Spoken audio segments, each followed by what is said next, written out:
Nous voici en direct pour l'atelier des pétales de rose avec Sylvie Roucoulès. Bonjour, bonsoir à toutes et tous. Bonsoir Sylvie. Bonsoir Karine et bonsoir à tous les auditeurs. Bonsoir Brigitte, bonsoir Marie-Christelle, bonsoir Yolande, bonsoir Evelyne, bonsoir Martine, bonsoir Léonie, bonsoir Aline, bonsoir Mercedes. Bienvenue dans ce rendez-vous que finalement nous attendons vraiment avec impatience. Ce temps de ressources, de relaxation, de bien-être en soi que l'on peut vivre ensemble, que tu nous offres Sylvie. Merci beaucoup. Mais avec joie Karine. Ça devient un moment aussi très agréable pour moi. C'est un moment de partage et c'est vrai que ça met de la joie dans notre quotidien. Voilà, alors du coup, le rendez-vous qui est proposé donc tous les 15 jours, c'est de nous expliquer, de nous détailler, de développer un petit peu l'énergie du moment et puis de Mhm. nous inviter ensuite après à un temps de méditation, de relaxation en lien avec ce qui se vit.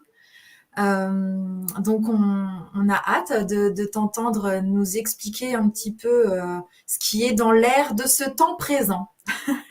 Oui. Alors, c'est vrai que je tricote du coup entre l'aspect corps, l'aspect relaxation pour apaiser les pensées et ensuite un temps méditatif. Je le tisse pas à pas parce que je découvre moi aussi cette création des ateliers pétales de rose et pas à pas, je tisse en effet en résonance avec ces énergies du moment.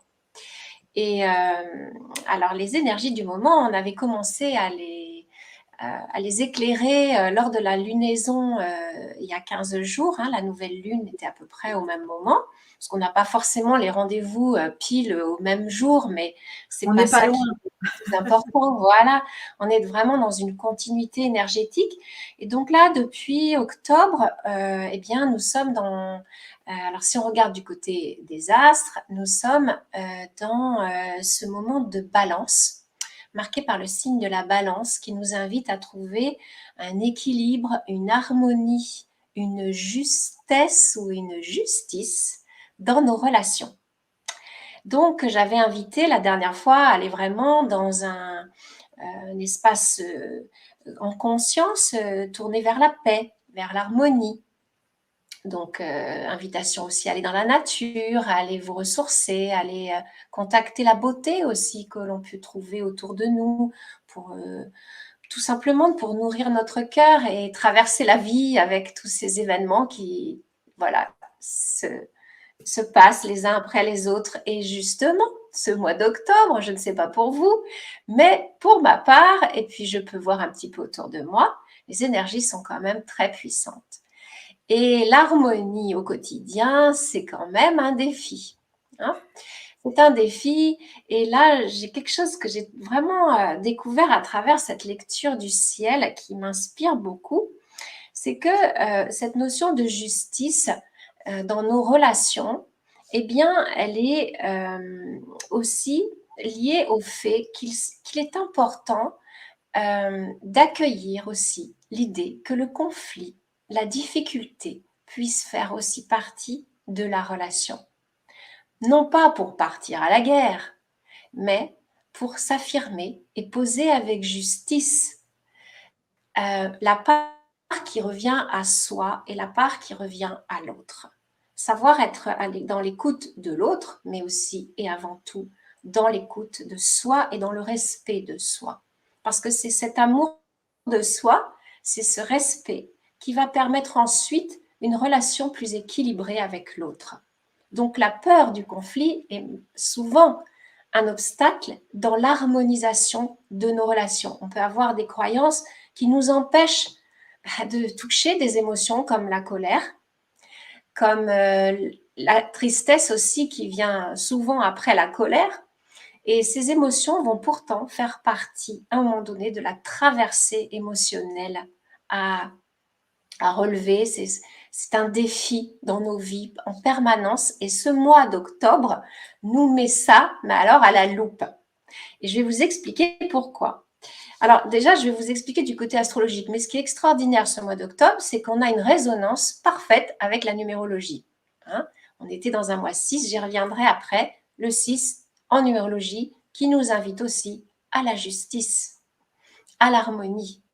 Donc là, vraiment, je pense que l'invitation, elle est vraiment claire, nette, précise. Alors, je vais vous raconter ce que j'ai lu, moi, dans la carte du ciel. Alors, vous savez, moi, je suis encore une étudiante en astrologie. J'en parlais avec Karine. Je vous partage les découvertes que je fais pas à pas. Ça fait quelques années que je potasse. Bon, je suis plus habituée avec mes nombres, mais là, je découvre les planètes et la beauté de leurs messages. Et là, donc, j'écoute beaucoup d'astrologues pour m'instruire et puis faire ma synthèse et ce qui résonne, je vous le donne. Donc, en fait, il y a actuellement, on arrive à la pleine lune, c'est demain. On arrive à la pleine lune et donc actuellement, nous avons le soleil qui est dans le signe de la balance. Il finit son voyage dans le signe de la balance, il va bientôt en sortir. Mais pour l'instant, il y a encore. Et donc, la lune, lors d'une pleine lune, est en opposition avec le soleil. Elle se trouve 6 signes de l'autre côté du zodiaque, en fait, pile à l'opposé. Donc, elle se trouve actuellement en bélier. Donc, notre lune en bélier, notre soleil en balance. Et nous avons à nouveau notre planète Mars qui est vraiment main dans la main avec le soleil. Mars amenant cette dimension énergétique qui nous pousse à l'action, qui nous pousse à trouver notre affirmation, qui met du feu dans nos cheminements, qui nous amène ce feu finalement qui est indispensable aussi pour notre épanouissement. Mais il peut parfois être abrupt, il peut être parfois guerrier. On a l'image souvent de Mars guerrier. Et notre lune se trouve en bélier. Bélier et Mars, ça se donne la main. Donc là, on sent bien qu'il y a vraiment un rendez-vous entre les forces de Mars et les forces de Vénus, parce que Balance, c'est la planète Vénus qui régit le signe de la Balance. On a vraiment ce mariage Vénus-Balance et qui nous invite à quelque chose de particulier parce que toutes ces planètes sont en carré avec Pluton. Actuellement, il y a un magnifique carré entre Pluton, la Lune, Soleil, Mars qui sont conjoints.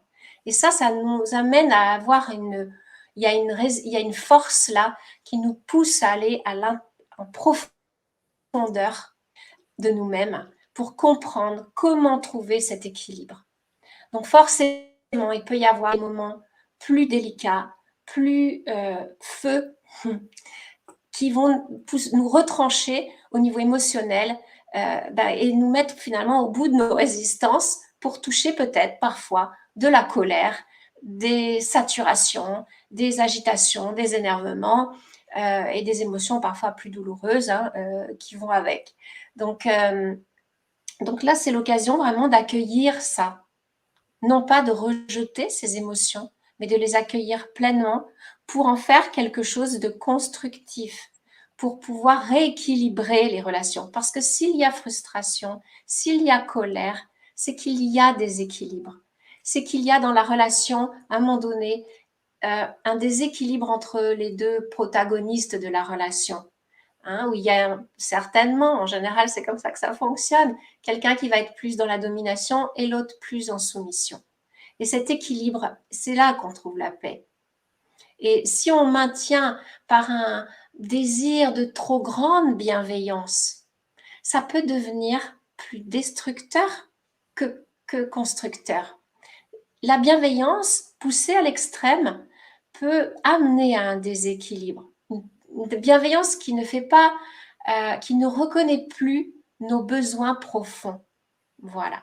Donc là, cette lunaison, cette continuité dans cette quête d'harmonie au cœur de nos relations de tout ce mois d'octobre nous invite à aller trouver ce juste milieu entre l'autre et moi-même. Donc ça, c'était pour moi le message le plus important dans cette énergie du moment. Et la bonne nouvelle, c'est quand même que nous avons Jupiter en Verseau qui fait un très bel aspect à tout cet ensemble de planètes. Il fait un sextile avec, alors attendez hein, quand même, parce que je vous dis une chose bien vraie. Alors entre Verseau et Bélier, il y a un aspect très positif, ça s'appelle un sextile, hein, c'est une distance entre ces deux signes. Et puis, il y a un trigone entre la balance et le Verseau, donc entre Jupiter, Soleil et Mars. Donc ça, ce sont des facilitations offertes par le ciel. C'est comme ça qu'on interprète ce genre d'aspect positif. Tout à l'heure, le fameux carré de Pluton à Soleil-Mars et à Bélier, à Lune en Bélier, on sait que ça va amener des frictions intérieures, voilà, des moments où on va toucher des tensions, bien sûr pour une bonne cause, mais c'est plus difficile à traverser. Alors que là, dans les aspects positifs que fait Jupiter avec cet ensemble de planètes, on sait que c'est une facilitation, c'est une aide qui vient nous dire, allez, tu y vas, parce que vraiment, le ciel t'accompagne. Il y a cette force de Jupiter qui est enthousiasmante, positivante et qui amplifie les bons résultats. Voilà. Donc ça, c'est le message du ciel. Toujours pour le meilleur. Alors écoute, de toute façon, hein, même si Jupiter n'était pas là, on pourrait se dire ça. Tout à fait. Mais il s'avère qu'il est là, donc profitons-en. Hein. Après, je ne vais pas rentrer dans tout le jeu des rétrogradations et des planètes qui se sont remis en marche directe. Ça, je vous invite à peut-être écouter certaines capsules audio qui vont plus approfondir cette idée des remises en route directe de certaines planètes. Mais ça nous montre en tout cas globalement que là, il y a une énergie qui redémarre. Donc, si vous avez senti beaucoup de lenteur dans plein de domaines et dans justement peut-être des avancées de collaboration, de contrats, d'événements divers, là, il y a de fortes chances, et je l'espère honnêtement pour certaines choses moi-même, que les énergies qui redeviennent directes nous facilitent ce chemin. Voilà. Alors, ça, moi, c'était mon observation du ciel. Je l'espère aussi d'un point de vue technique, parce que même Internet est rétrograde, j'ai l'impression, parce qu'on a des petits couacs de réseau. Donc, veuillez nous excuser pour ça, pour oui, la c'est vrai que l'image, parfois, elle s'arrête un peu. Oui. Mais on est bien là. Restez avec nous. On va faire avec. Et si je reviens à la résonance en numérologie, donc le 6 nous invite, et je l'avais déjà un peu souligné la dernière fois, mais ce 6 nous invite vraiment à la recherche de l'équilibre. Le 6, en fait, dans la symbolique des nombres, qu'on verra plus tard lors d'une conférence, eh bien, il arrive dans la légende des nombres après les énergies 4, entre autres, 4 et 5. Ok ? Et ces énergies 4 et 5, ce sont deux énergies extrêmement complémentaires. L'une qui va nous inviter à la sécurité, à nous stabiliser, à avoir un toit au-dessus de soi. Ce sont des images, hein, ce sont quelques métaphores. Et puis le 5 qui nous invite à la liberté, à l'aventure, au mouvement, au fait de sortir de la maison pour aller prendre l'air et voir d'autres paysages. Et dans la symbolique des nombres, on peut sentir tout de suite cette complémentarité des énergies et voir même cette dualité des énergies en permanence. En fait, les complémentarités font en sorte qu'on arrive ensuite à une harmonie. Et ce 4 et 5, qui sont carrément à l'inverse l'un de l'autre, il y en a un qui va inviter à rester dans sa maison, à se stabiliser, à s'enraciner, à s'ancrer pour trouver une sécurité. Et puis l'autre qui amène à sortir de la maison et à bouger et à découvrir que la vie, c'est tout le temps du changement. Eh bien, c'est cette somme de deux énergies extrêmement complémentaires et parfois opposées a priori qui fait naître le 6, nombre de l'harmonie et de l'équilibre. Et donc, ça nous montre vraiment cette beauté de la vie qui est constamment faite de dualité. Et cette dualité, dans le 6, c'est une invitation de l'accueillir et de l'aimer. C'est pour ça que je trouve que c'est très beau, parce que ça résonne complètement avec cette idée de la relation avec ces moments blancs et ces moments plus difficiles. Et c'est cette somme de polarité, quand elles sont profondément accueillies, profondément acceptées et aimées, que la relation profonde, l'amour réel peut se libérer. C'est un amour libérateur. Et du coup, là, on peut parler d'harmonie, de beauté. Et le 6, comme la balance, nous parle de beauté, d'harmonie, quand on a pu faire le mariage intérieur de ces dualités. Qu'est-ce que ça Donc, fait du bien. voilà. Ouais, ça fait du bien, parce que c'est vrai qu'on a tous ce challenge à relever, et que on a aussi reçu des croyances longtemps sur la difficulté justement d'accueillir ces ombres, et accueillir ces ombres, ces fragilités, ces vulnérabilités, ces émotions, ces limites. C'est là qu'on commence à vraiment ouvrir la porte de l'amour sans condition. Mais vous voyez, c'est pas un amour qui accepte tout et qui devient soumis, pas du tout. Mais c'est un amour qui accepte les limites. Donc, ses propres limites et les limites de l'autre. Et c'est ce miroir qui, pas à pas, va construire des relations saines. Donc, c'était mon analyse du jour. Merci pour cet éclairage, Sylvie. Et c'est vrai, vraiment, ça permet un apaisement, tu vois, dans l'accueil de ce qui se vit, dans cette dualité qui est visible et qui se sent à l'intérieur. Ça met du réconfort. Ça met du réconfort. Oui, parce qu'on y passe tous. Voilà. Apparemment, hein. Ah oui, et pareil, hein, parce que parfois, il y a des personnes qui, quand elles viennent me voir pour des consultations, elles pensent que tout est réglé. Mais non, j'ai autant d'ombres que tout le monde. Et l'idée, c'est d'arriver à les aimer, ces ombres. Et c'est cet amour, en revanche, qui va faire la différence. Mais c'est sûr que c'est un défi. Mais c'est beau, ça vaut le coup. Ça vaut le coup. Merci à toutes et tous d'être présents parmi nous, de nous avoir rejoints. Vous êtes, voilà, vous êtes en train d'arriver de plus en plus. Bonsoir Sophie, bonsoir Edith, bonsoir Anne-Marie, bonsoir Cécile, bonsoir Claude, bonsoir Chantal, bonsoir Choupette, bonsoir Sissi. Ah, si, c'est mon surnom aussi. Ah oui, alors Oui. ça doit être une Sylvie peut-être. Merci à tous d'être présents pour cet instant de partage, de communion qui se veut dans la douceur, dans l'accueil, dans la bienveillance et dans l'amour. Tout à fait. Et ça va nous faire du bien, autant aux uns qu'aux autres. Absolument. Alors, je peux me permettre, Karine, de Bien continuer? sûr. Tu avais autre chose à dire? Alors, j'aborde maintenant la partie qui concerne les outils que j'utilise, qui me font tant de bien dans mon quotidien au niveau physique, respiratoire, que je picore dans le yoga, la gymnastique, les gymnastiques, tout ce qui me fait du bien. Voilà.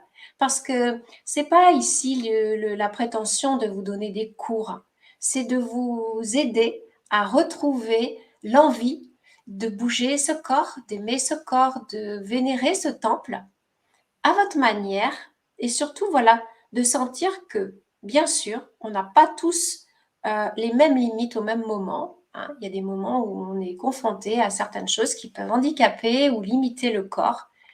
Mais c'est important, je pense, de faire le mieux qu'on peut pour remettre en mouvement ce corps et de continuer toujours à lui donner du mouvement, à faire circuler l'énergie à l'intérieur de soi. Donc, c'est de trouver les astuces quand il y a nécessité d'être astucieux pour pouvoir justement se faire du bien. Et parce qu'on est un être énergétique dans un corps physique, mais cette énergie, elle a besoin vraiment de circuler pour que ce corps nous serve de manière harmonieuse. Donc, c'est important de l'entretenir. Voilà. Alors, ce soir, alors j'ai une petite parenthèse à faire parce que, donc, avec Karine, on a fait le choix de ne pas faire de projection d'images, hein, parce qu'on voulait rester dans une certaine esthétique, voilà. Et parce que c'est pas toujours très joli quand on ouvre nos fichiers sur ordinateur. Voilà. Donc, c'est la raison pour laquelle on a fait ce choix. Et je vous ai fait des copies un peu plus grandes pour vous mettre à l'écran les images de posture. Et surtout, on a mis en place une page pétale de rose sur Facebook où je vais poster toutes les images et puis des éléments complémentaires aux ateliers. Et parallèlement, j'ai fait un groupe Facebook pétale de rose où vous êtes tous bien sûr conviés pour de la même manière découvrir les outils que je donne dans les ateliers. Donc, il peut y avoir des audios, il peut y avoir des images, et puis je ne sais pas encore, parce que selon l'inspiration qui me viendra, et bien, et puis surtout les échanges qui se tissent avec le temps. Hein. On va devenir un peu comme une bande d'amis, donc on va se partager des choses. Et donc voilà, et ça veut dire que vous retrouvez tout pour vous mettre dans votre coffre à trésor, hein, si vous en avez envie. Voilà. Je mettrai les liens en dessous de la vidéo pour le groupe et pour la page Facebook. Super. Voilà. Super. Alors, en même temps, sachez bien sûr qu'il y a une sorte de, je ne sais pas comment on appelle ça, une régulation, hein, c'est ça, au niveau de l'administration des pages et du groupe, pour pas qu'on se perde dans plein de posts qui pourraient après alourdir les publications. Mais vous avez quand même la possibilité de me partager des choses. Et puis, quand je sens que ça peut vraiment être simplement fluide dans le journal, eh ben, je le mets. Hein. Et puis sinon, ben, c'est déjà une communication entre nous et voilà, c'est juste pour pouvoir faire en sorte que ça reste léger. Alors maintenant, il m'a semblé important, dans ce moment un peu électrique, de vous partager quelque chose qui, moi, est vraiment une baguette magique dans ma vie. Ça, je l'ai reçu dans le Kundalini Yoga. C'est une respiration. Alors, elle est spéciale, hein, mais pour moi, j'ai dit parfois, c'est à la fois mon tranquillisant et c'est mon cachet d'aspirine express. Et c'est une respiration qui s'appelle dans le Kundalini Yoga, pour ceux qui pratiquent peut-être, la respiration du feu. Donc, je vous ai dit, en plus, là, on est pas mal. Hein, là, on est bien dans la thématique, a priori. Là, je peux pas éviter ça. Je vais donner ma respiration du feu. Donc, je mettrai des liens d'ailleurs sur les pages et tout ça parce que j'ai fait des petites capsules parfois un peu plus techniques qui pourront vous aider. Mais là, dans l'instant, cette respiration est une hyperventilation. Donc, c'est une respiration nasale. En Kundalini Yoga, on respire essentiellement la majeure partie du temps par le nez parce qu'il y a des petits capteurs énergétiques dans le nez et cette tradition part beaucoup sur ce principe. Donc, pour faire rentrer le prana et sortir ce qu'on appelle apana, l'énergie d'élimination. Et par ces petits capteurs, eh bien, la tradition privilégie la respiration nasale. Donc, c'est nasal. Voilà, déjà. Ensuite, vous allez mettre vos mains sur le ventre pour découvrir cette respiration, parce qu'en fait, c'est une respiration qui va faire bouger votre abdomen, essentiellement. C'est un pompage du ventre. Et on va inspirer. Alors, c'est un inspire un petit peu tonique. Hein. Inspire en gonflant le ventre et un expire en rentrant le ventre. Alors, en général, en Kundalini Yoga, c'est pas très glamour, mais on a nos petits mouchoirs. Hein. Voilà. Tous les élèves en Kundalini Yoga, en général, ont leur petit mouchoir avant de faire les respirations. Voilà, donc on va se moucher un petit peu hein, pour faire notre respiration. Je rigole, mais en plus, c'est vrai. Et donc, la respiration, en fait, au départ, bien sûr, vous allez, si vous vous initiez à ce genre de choses, vous allez y aller tranquillement. Donc, on va inspirer.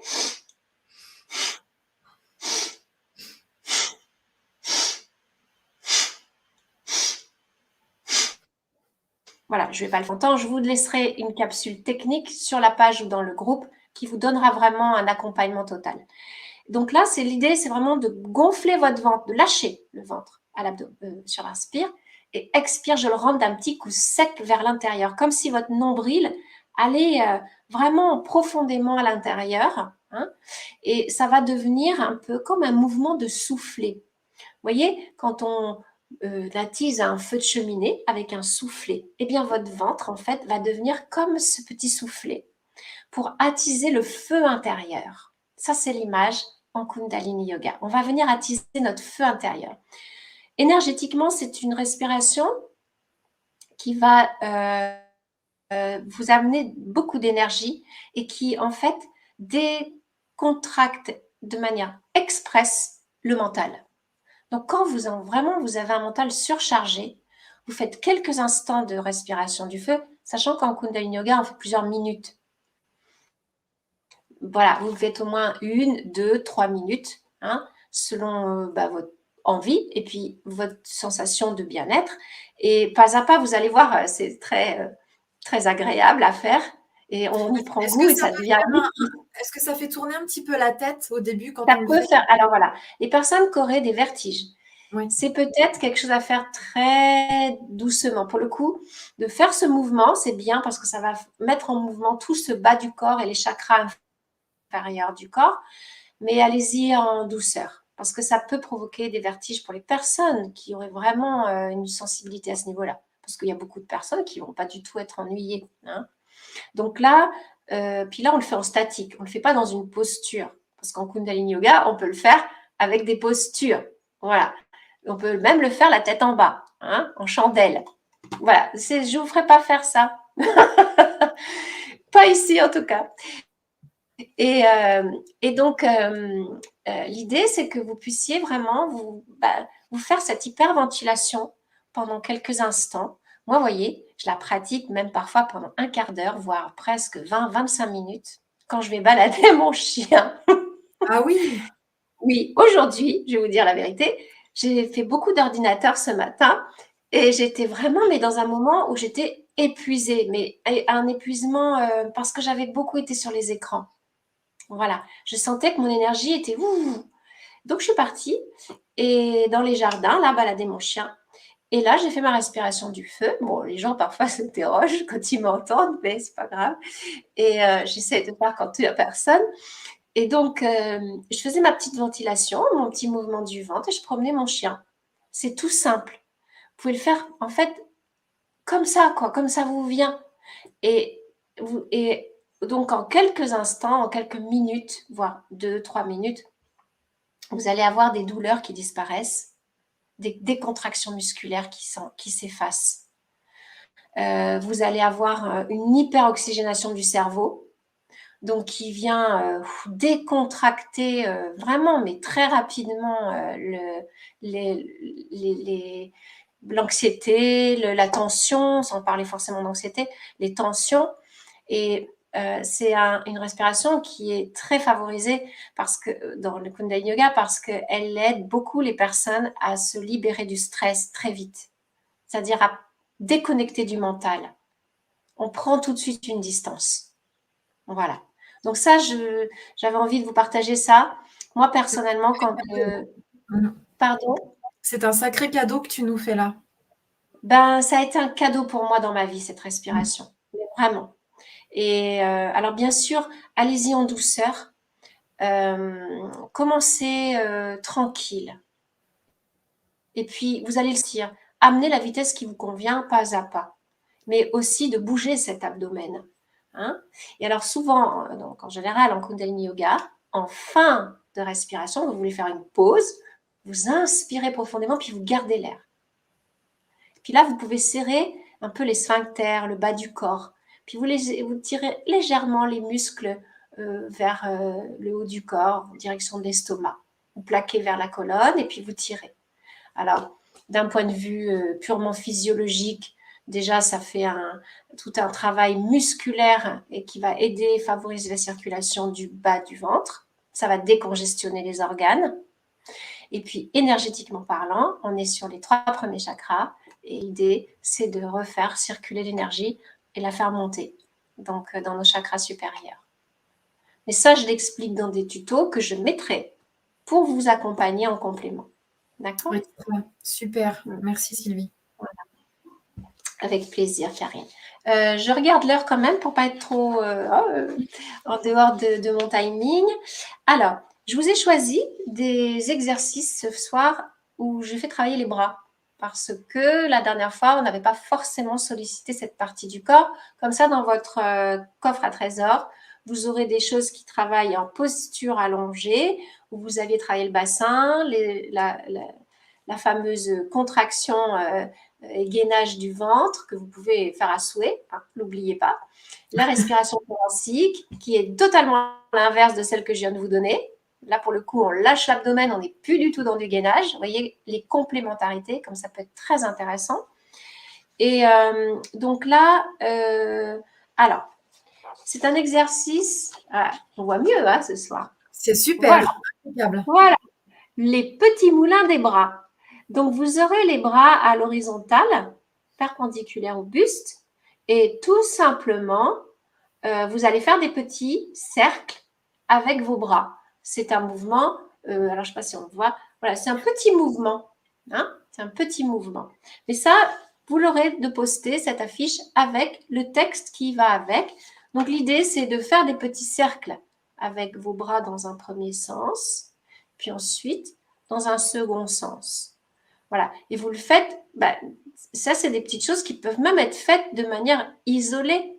À un moment donné, vous avez des tensions au niveau des trapèzes, vous avez le dos qui fatigue parce que la posture assise, par exemple, au travail, peut commencer à être un peu délicate.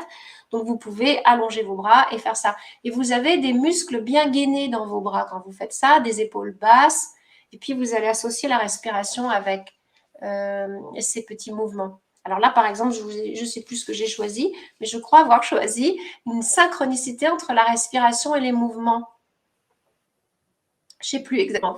Mais parce qu'on peut jouer, ça aussi c'est bien que vous l'entendiez, on peut jouer avec la respiration. Ce n'est pas forcément une seule respiration qui va aller sur ce mouvement-là. Vous pouvez faire, je crois que j'ai fait...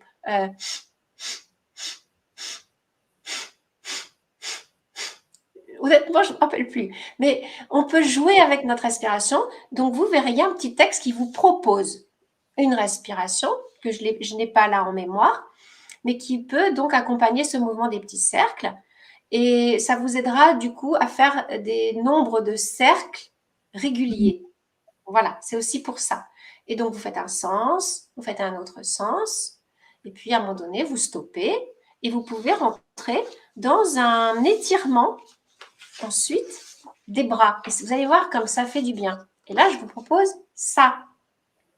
Donc, ça, c'est un étirement des épaules, bras, et qui va décontracter aussi le haut du dos. Ça va éponger la musculature aussi au niveau des omoplates. Donc, vous allez faire glisser votre main vers l'omoplate. Mettons si c'est la main gauche vers l'omoplate droite. Et puis, avec l'autre main, vous venez faire baisser le coude.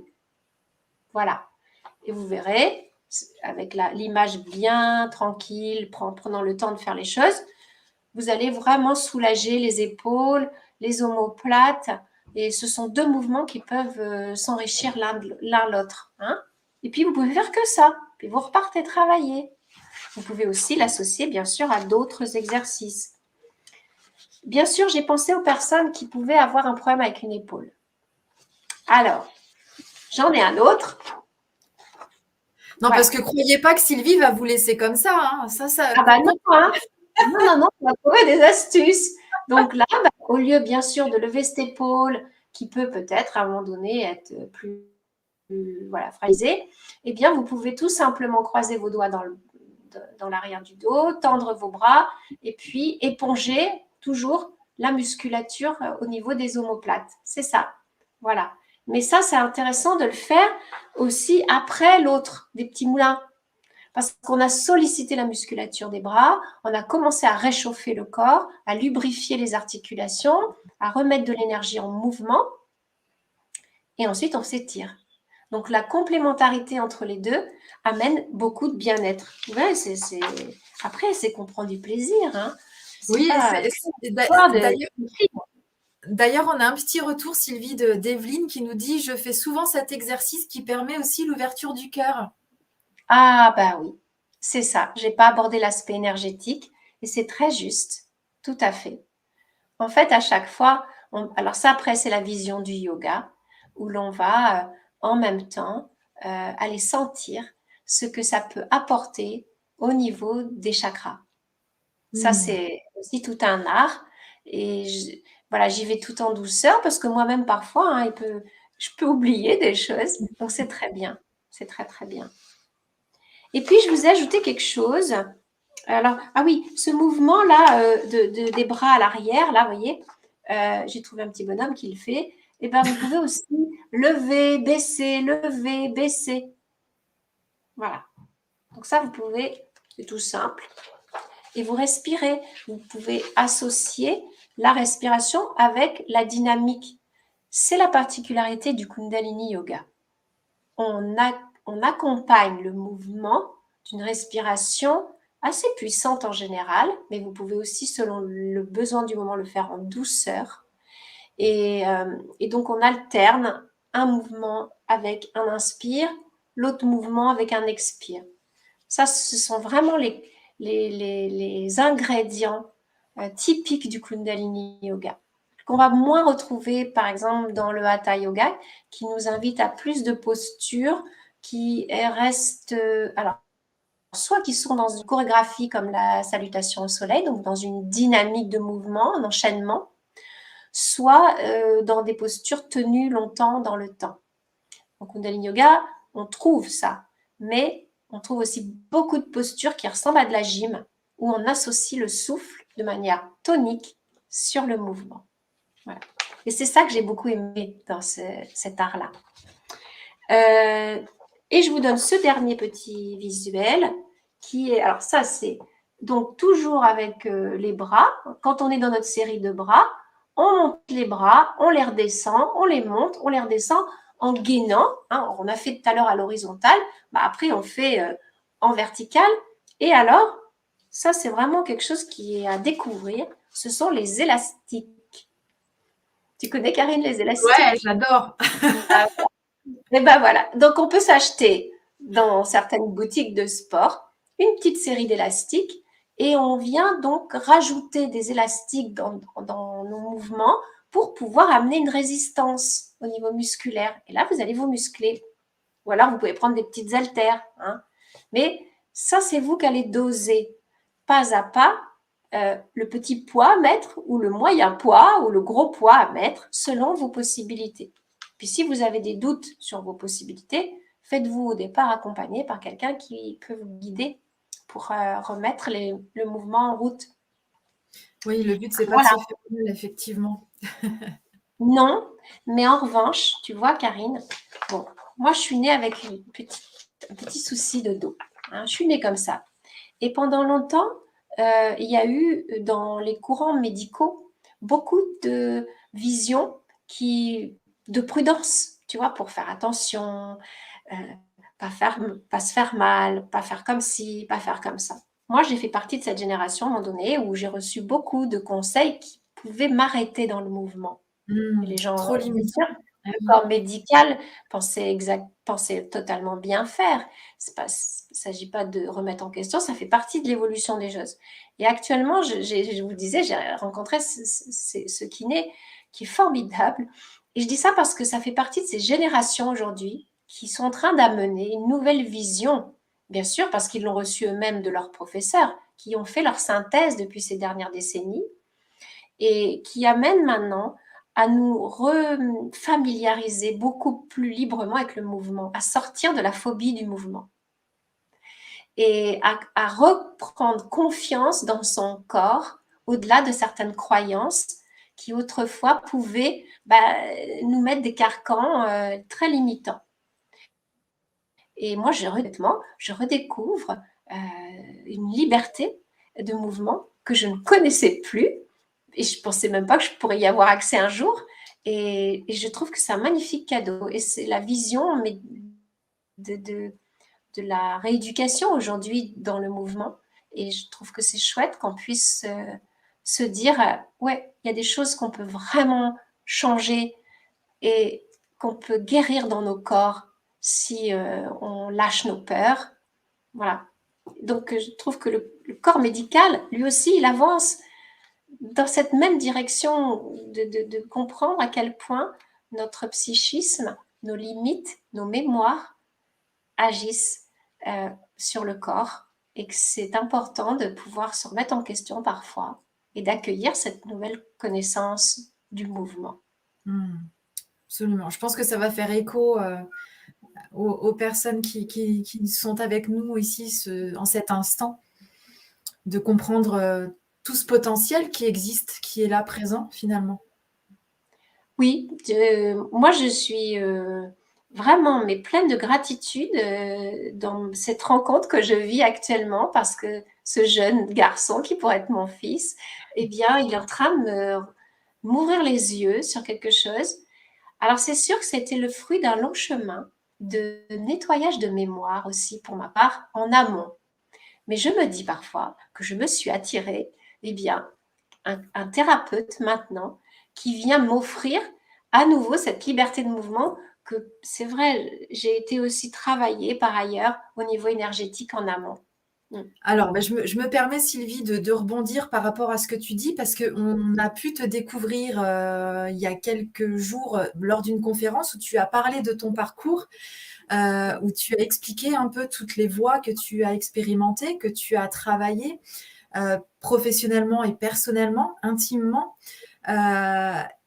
Justement, tu nous proposes prochainement, donc ce vendredi, un cycle de 2 ateliers où justement on va aller découvrir avec toi les voies de la sagesse Ho'oponopono, et pas que, Et pas et pas que. que, et pas que, mais voilà, il y a vraiment là, vraiment une malle à trésor encore plus grande à découvrir avec toi dans cet espace que tu nous proposes là sur ADN. Je vais remettre le lien dans le chat, mais voilà, ça me tenait à cœur de faire cet aparté-là pour Oui. qu'on puisse entendre que il y a plus grand que ça encore à découvrir avec toi à tes côtés.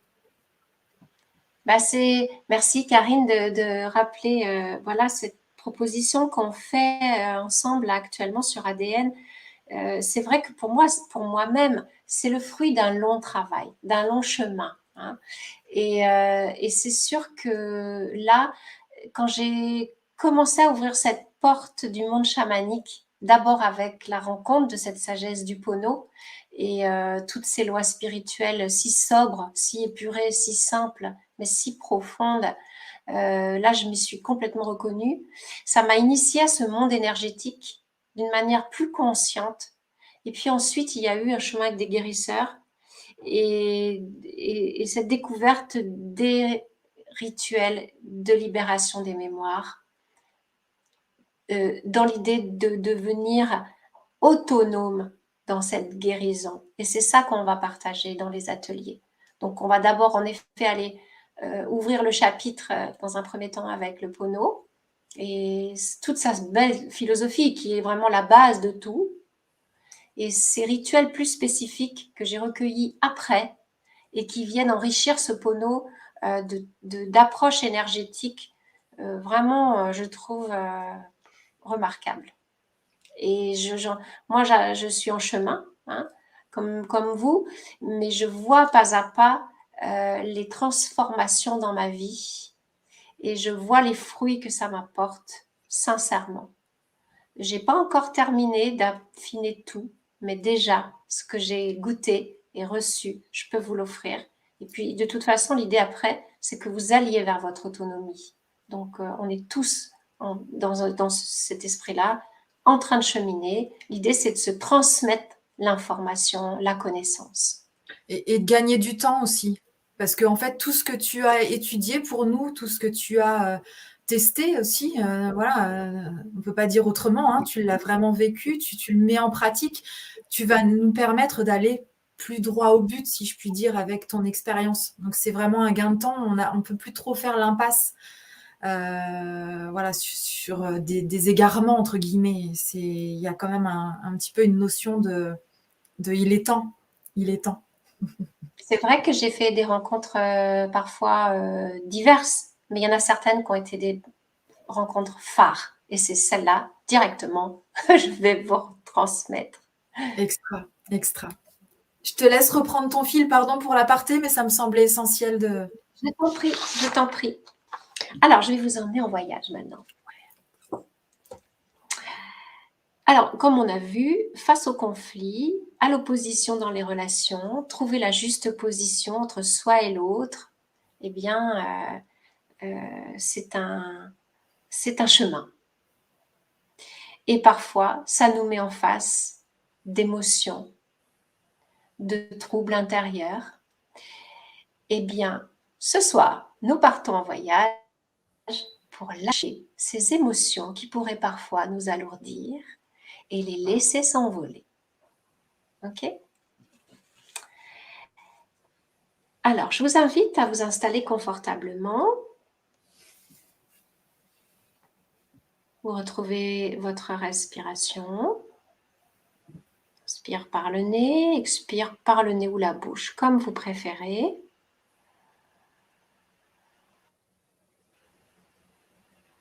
Lâchez les muscles du visage, les muscles des bras, du buste, des jambes. Voilà, tout le corps s'apaise.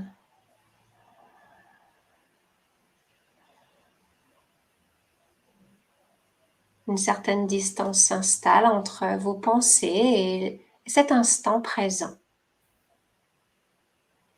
Puis, vous allez sentir comme une lumière remplie de paillettes d'or rentrer en vous sur l'inspire.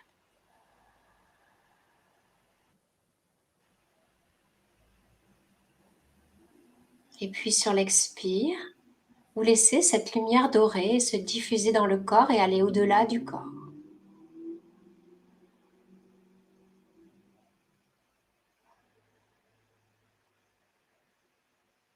Vous vous remplissez de ces paillettes d'or.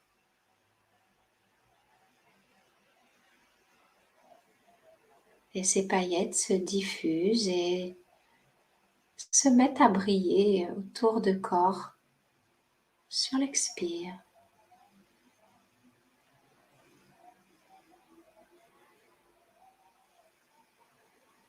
Puis laissez aller cette visualisation. Vous êtes juste maintenant dans ce souffle qui passe et vous allez imaginer un décor imaginaire, un environnement qui soit bon pour vous dans l'instant. Je vous propose plus particulièrement peut-être une prairie au cœur de montagne ou un paysage de désert. Sentez une vaste étendue en tout cas et installez-vous dans ce paysage.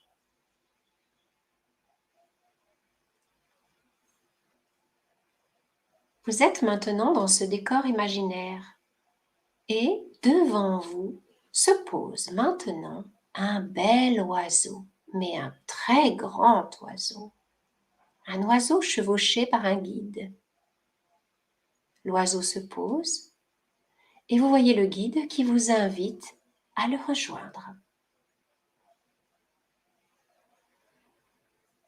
Il vous invite à vous installer derrière lui sur le dos de l'oiseau. Il vous aide à monter, à vous installer et vous êtes derrière cet hôte chaleureux.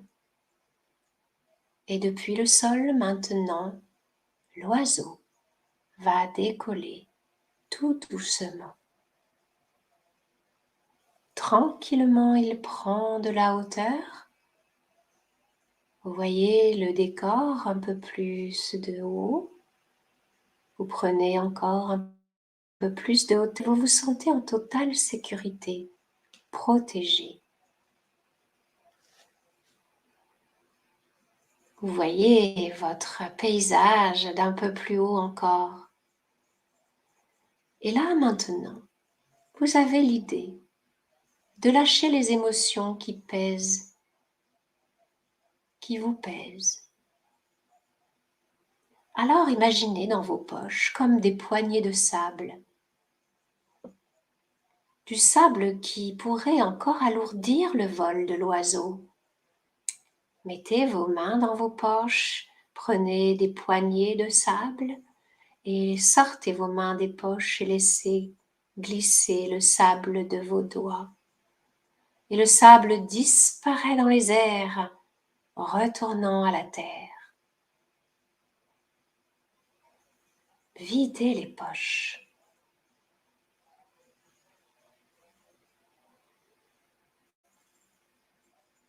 Puis, vous laissez à nouveau vos mains tranquillement revenir et sur vos jambes, vous pouvez encercler la taille de votre guide et goûter paisiblement au vol de cet oiseau magique qui vous emmène au-dessus de beaux paysages.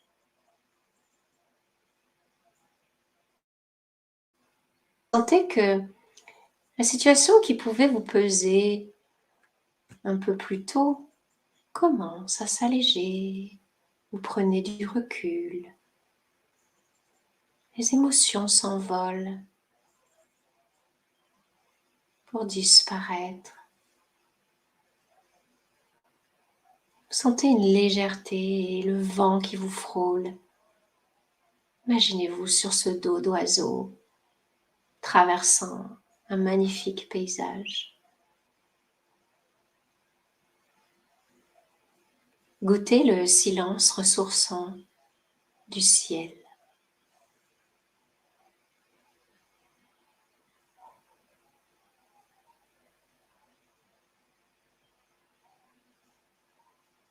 Le calme se diffuse en vous.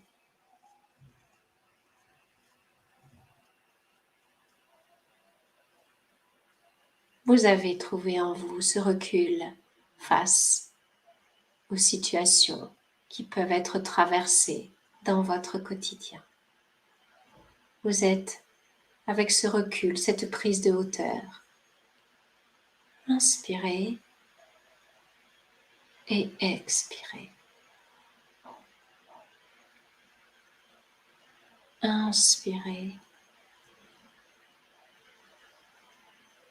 et expirez. Le souffle se ralentit. Inspirez.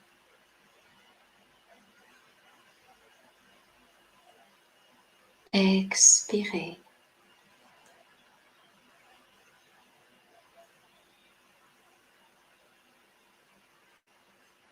Votre guide de voyage vous invite maintenant à vous recentrer sur des pensées positives. Il y a toujours quelque chose de positif dans nos vies vers lequel s'accrocher, se relier.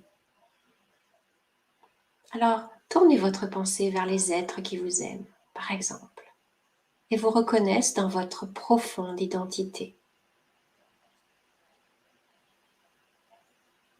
Sentez leur amour. Sentez leur reconnaissance pour ce que vous êtes.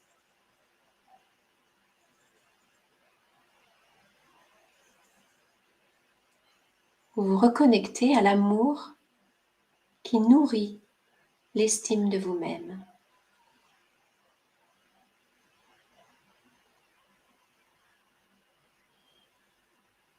Retrouvez la confiance en votre valeur, en votre beauté unique.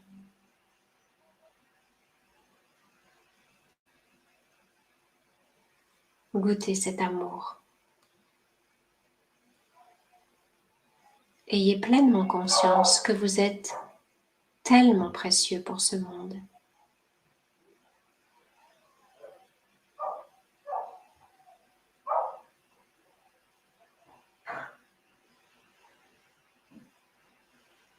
Riche à présent de ce moment de reconnexion avec votre être profond, votre guide et l'oiseau vont vous raccompagner. Vous redescendez maintenant, puis l'oiseau se pose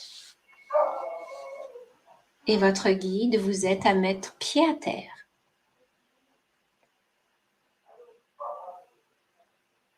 Il vous remercie de la confiance que vous lui avez accordée. Vous remerciez vos hôtes pour ce beau voyage.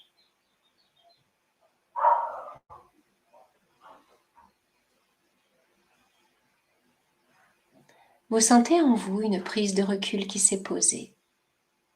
Vous êtes de nouveau calme intérieurement. Vous avez retrouvé un équilibre émotionnel. et vous goûtez la joie de vous sentir unique et beau.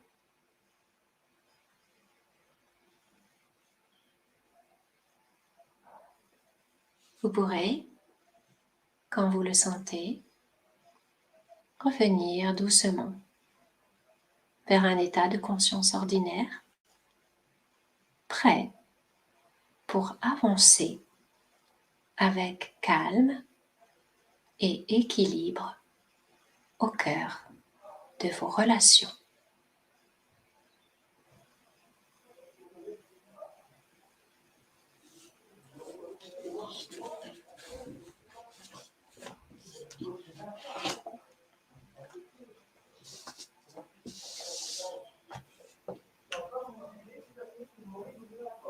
Merci Sylvie. Avec plaisir, Karine. Je sais pas vous, mais moi, j'ai fait que de bailler.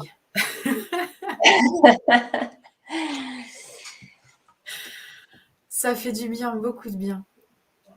Alors, il est fort possible que je fasse un petit enregistrement de ce texte pour que vous l'ayez sans nuisance sonore, au calme, tranquillement, avec des petits éléments de nature qui viendront l'enrichir.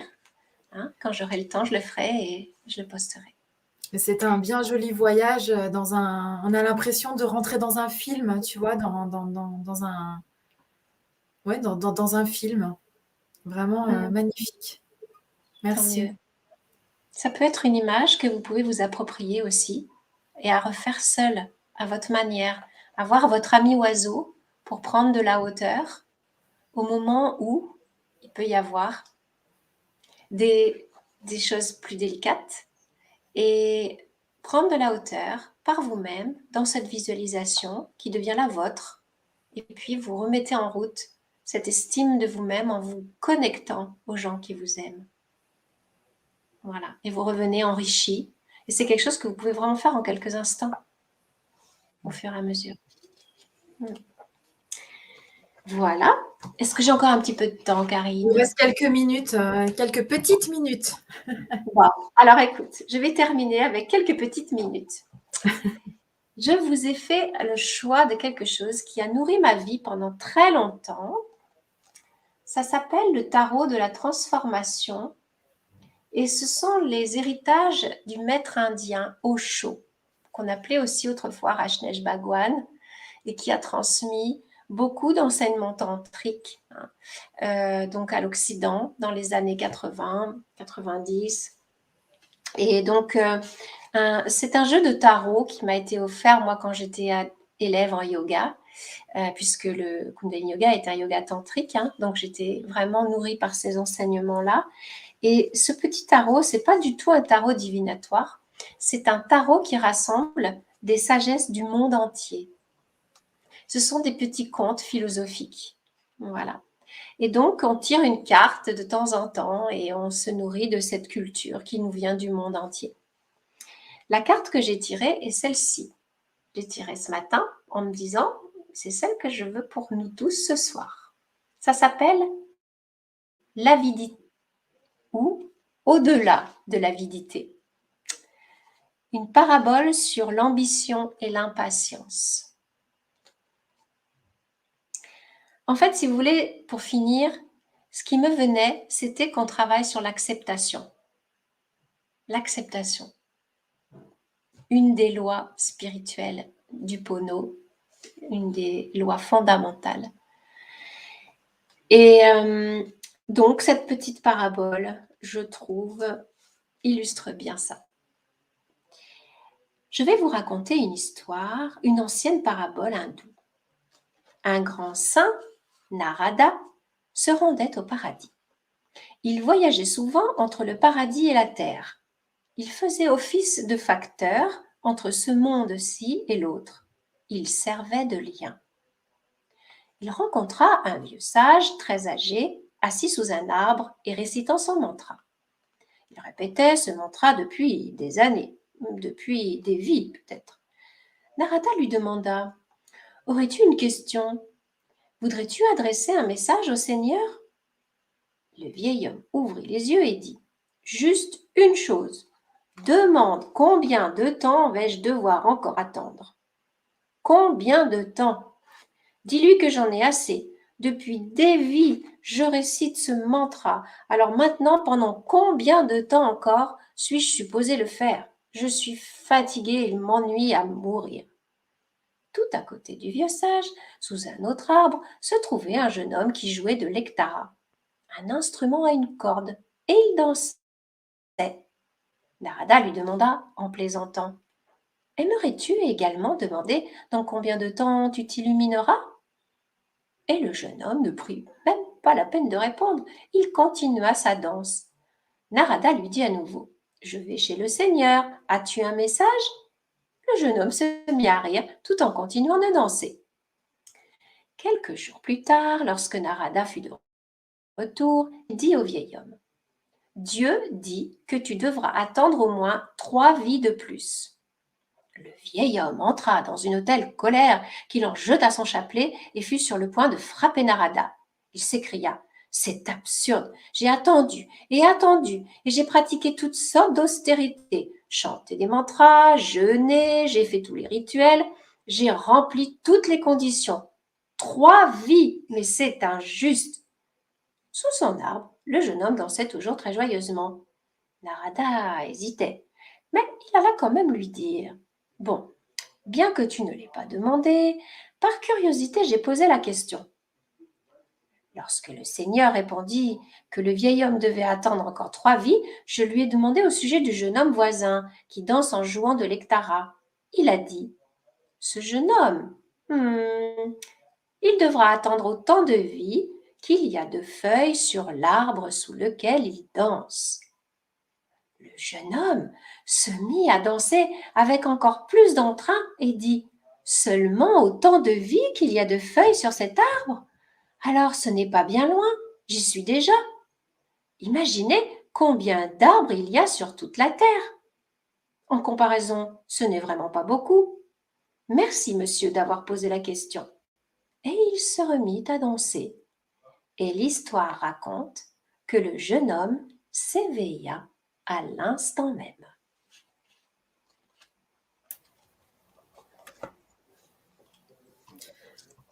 Sans commentaire. C'est beau. Mm. Voilà, ce sont des petites paraboles qui sont précieuses, pleines de sagesse. Mm. Merci beaucoup Sylvie pour ce temps qui arrive voilà, à son terme. L'heure passe vite pour cet atelier Pétales de rose. Merci à chacun et chacune d'avoir été présent à nouveau pour ce rendez-vous. On se retrouve, Sylvie, pour le prochain atelier le 2 novembre. Oui. À 18h30, le mardi 2 novembre, pour le prochain rendez-vous atelier Pétales de rose, pour revivre à nouveau ces instants ressources. Et puis, on te retrouve aussi, pour ceux qui le souhaitent, en atelier donc pour les sagesses Ho'oponopono ce vendredi à 20h30. J'ai mis les liens dans le chat et je le remettrai en dessous de la vidéo. Voilà. Donc, merci à chacun, chacune. Passez une très belle fin de journée. Et à très bientôt. Merci Sylvie. Je te laisse le dernier mot. Merci Karine. Eh bien, écoutez, ravie d'avoir partagé ce moment avec vous. Karine, j'ai juste une petite question. Il n'y a pas de questions particulières qui ont été posées? D'accord. Eh bien, alors, nous allons rester sur l'image de ce danseur. Voilà. Je vous souhaite une belle soirée et avec joie de vous retrouver la prochaine fois ou dans les ateliers si vous avez envie de nous rejoindre avec Karine. À bientôt. À bientôt.